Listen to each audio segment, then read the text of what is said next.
Hello. Wow. I think I'm on live. I'm not 100% sure. I think it's recording. Good, good. It's your girl D here. Hi, super people building super lives. How's your week been? Have you been accomplishing your goals?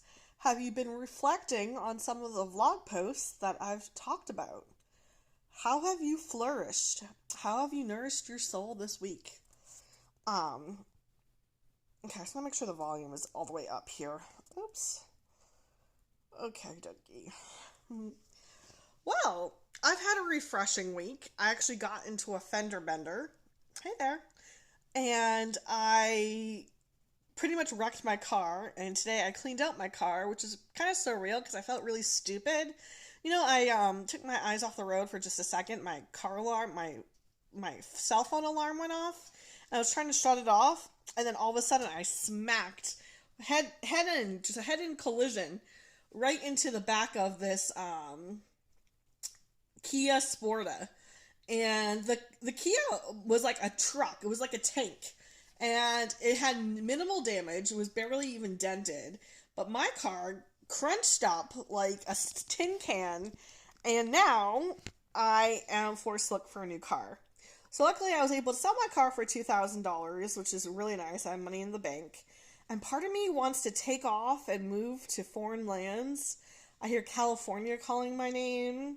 But I don't have the money to live. So if I can get a job with room and board, like at a summer camp or something, then I can support myself and have my dream fulfilled of moving across the country. So fingers crossed that the right opportunity presents itself. So far, the angels have been very good to me. Originally, my car was going to sell for 1,600, and then they bumped it up to 2,000, which was awesome because I had low mileage. My car was so nice. It was a 2013 Hyundai Sonata, and it had like that Bluetooth phone where you can like talk just by like clicking the phone button, so it was hands free. It was really fantabulous. So I am struggling, and today we're talking about shame. Now, that's a big topic that weighs heavily on our hearts. And it was a topic that was suggested by one of my dearest best friends, Ariel. And she is someone that I have been close with since college. And it's one of those topics that doesn't really get talked about quite frequently. It's one of those subjects that we dart around and don't really touch base on.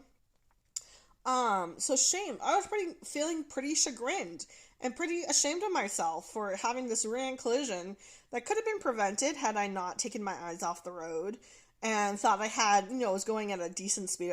I probably went 30 miles an hour, just stabbed into the back of this Kia. And they had like a dented license plate. It was like nothing, no damage whatsoever, and everyone was fine.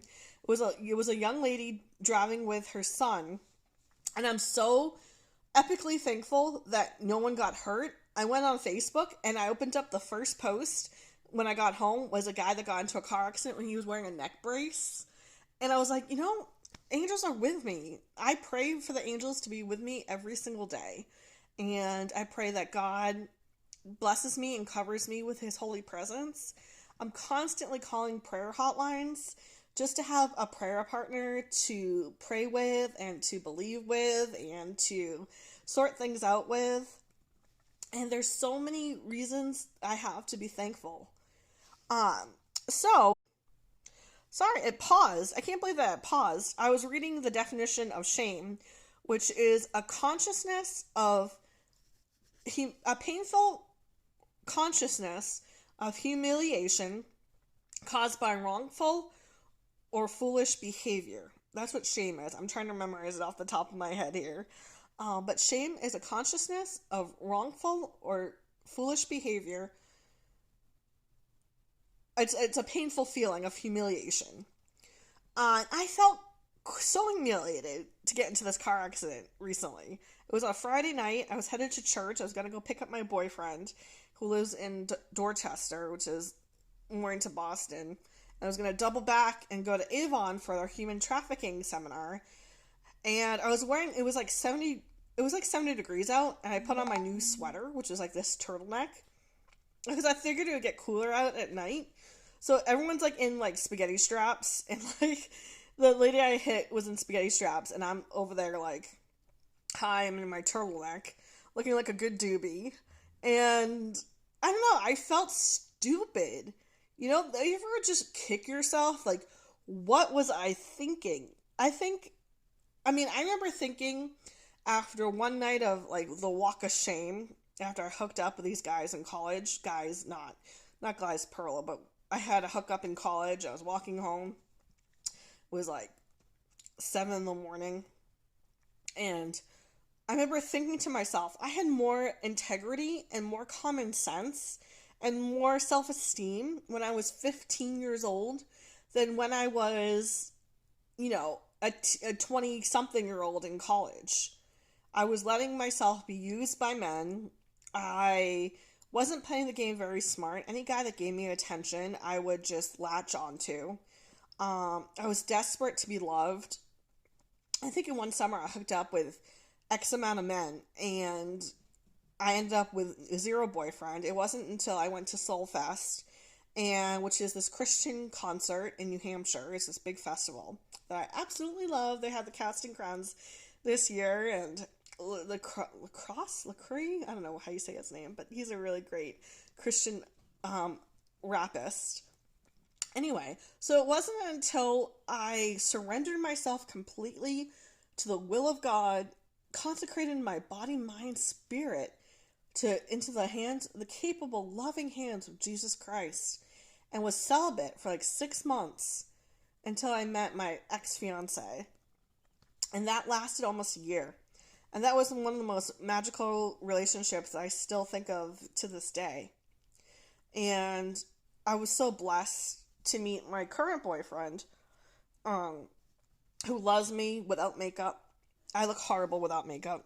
I really do. I have like pimples all over across my nose. I have dark circles. I pale out. Um, I really don't look good without makeup at all. B thinks I look pretty without makeup. And like my hair is like a mess. Like I have my bangs like all wish way, you know? And like cuz I sleep with a eye mask, which is like a eye pillow to block out the light. And like in the morning I just look like a complete mess, and I have to get my eyebrows done. They're filling in. But like I remember feeling that pang of shame. Like, and you look at yourself in the mirror and you don't even recognize yourself anymore. It's like, what do I stand for? Sometimes I don't know anymore. Have you ever had that dark shadow of depression, dark night of the soul, where you don't recognize yourself anymore, where you don't know up from down, right from wrong, where you just feel bottom out, flatlined, and miserable? I highly, highly recommend you seek out a prayer counselor and you set some goals and you stop immediately the negative behavior that you're going through. So if that's drinking, if you had a binge where you just took pictures of yourself looking like a hot mess, if that's desperately calling back your ex and crying and singing foolish songs, if that's, you know, exposing the secret of your best friend, whatever it is that causes you shame, know there's hope and there is a way around it. You can recover from shame, that painful feeling of humiliation and grief over an act that you've committed. I know that people struggle just with like living situation shame. For example, I'm unemployed and I'm so bored. I'm so bored. I wish I was doing something. I wish I was working for a nonprofit. I had, in high school, I didn't date, and I wish I did date. There's a few boys I liked, but I didn't have the courage. I just hung out with my, they're homosexual friends of mine, and my girly girls. We had our own, like, nice kid crew. You know, we didn't tussle with anybody, and we're known as the nice kids that were always accepting and including of others. But throughout high school, I was known for my philanthropy and for being a giver and for going after causes. I mean, I'm a vegetarian and I believe in animal rights and I believe in gay rights and I believe in a spectrum of rights. And I'm political and I feel like I was more involved with the community and activism in high school than I was in college. I was a part of Amnesty International, which was really amazing, and I got to go to this amazing conference in Boston. But I feel that I struggle with um, reaching out and connecting with others, so I'm ashamed that I'm not working.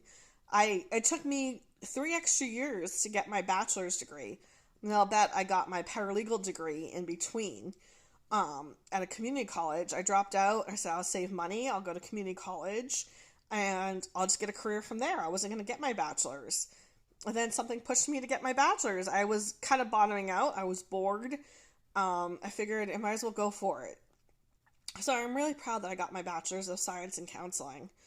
And now I'm at home and there's the isolation. Hey, Ariel, I'm talking about shame like you recommended. And there's the isolation aspect of COVID. I mean, people are hiring, but it's a lot of work from home. I was working from home for a while doing customer service and it was like meaningless. Like for me, my job has to have meaning. I have to be helping others. I have to be interacting with others. I'm such a people person. So if you know of anyone that's hiring, please let me know. I'll be more than happy to get on that. But deep down, I wish I could be running a nonprofit and contributing somehow. Hey, Isabel, so good to see you. Oh, I hope you're doing well, sweetheart. Um, yeah, so thank you to my friends and followers. I know Megan likes to comment on shame. So, what have you really struggled with around shame, and especially during this isolating COVID season, where you can really sit with your thoughts alone with Netflix and ice cream and whatever, and where people are more socially distanced and we're disconnected, we're connecting over Zoom? What has come up for you? What has resurfaced? Maybe thoughts from back in your teenage years when you were rebelling against your parents who got a divorce. Or maybe during college you were a binge drinker. Or even now, as you test the waters of adulthood and are making financial decisions and investing and going to work and balancing children. I mean, I still feel ashamed that I'm not married and that I don't have children. I've always wanted children. I used to work with children in high school at daycares and I used to work with autistic kids. So, like, I feel ashamed. I struggle with shame. I mean, I'm not afraid to admit that. So, what are you most ashamed of? And what are you struggling with in your personal life that you feel shame about? And how do you overcome your shame? Is the most important question. And that's a tricky, complicated situation. And all has to do with how you perceive things in your mind. So you have to look at that situation with humor, light, and love. I think even though I live at home and I'm not working, I fully and deeply accept myself. Now say this as a mantra, and you can tap on it using EFT tap points. Oh, right here, right here. Um, you have to fully and deeply accept yourself as is in order to change the paradigm around what it is, the stigma of shame. Once you're able to break free from the feeling and the heaviness that comes with shame over a certain area of your life, you're in the clear. You're good to go. But you have to fully and deeply accept yourself as is. And know that you're working to a greater goal. And just be gentle with yourself. Rome wasn't built in a day. And it takes time to overcome those areas that you're feeling shameful about. I highly recommend that you work with a life coach. I'm available. I have a sliding scale fee. I'm doing 4 sessions for $100, so it's only $25 per session. And it's a great investment just to talk about you and how you're doing and what you're wanting to work on. And I can razor in and laser in on topics and give you meditation advice and vision board advice and just general feedback on how to improve your life as is. You can contact me at Helpful Heart Productions on Facebook or djordan6898@yahoo.com. I look forward to working with you. I know that you can overcome the stigma of shame that is affecting your life, and that you should love yourself no matter how small of a breakthrough you're making on your goals. Even if you're far from getting married, or if you're far from achieving your college degree, or if you're far from making that six-figure salary, but you have a dream, and it all starts with a dream. Pink said in her Billboard speech, dream big enough because it just might come true. I thought that was amazing. Because, you never know where your dreams can take you. So dream big, love and accept yourself exactly how you are. I'm overweight. I don't know if you can see it, but I have a belly. There's my belly. And I'm surprised that my boyfriend loves me and considers me beautiful because, I've been rejected. And maybe next week we'll do a topic on rejection by guys that I've had crushes on. And it hurts. And it makes you feel what's wrong with me? And it leaves you feeling ashamed. I reached out to a guy and he never wrote back. And my ex doesn't talk to me. And, it hurts to feel shame about your love life. And for the sexual acts you've engaged in. The sexual sin. And we've all done things we're not proud of. So if you want to talk about things, I'm here for you. And I'll post some discussion questions in the chat. So thank you so much for joining. Mahalo nui loa, which means thank you very much in Hawaiian, which is where I grew up, in Hawaii. And stay tuned for more next week on Monday, these marvelous Mondays. Well, thank you so much, my loyal followers. And I hope these vlogs have served you well these past couple of weeks. It's been a joy to reach out and make them for you. And I hope it's a stepping stone towards my career as a talk show host, which is what I would love to do. All right, stay shiny, stay bright, and stay motivated. Much love. Bye now.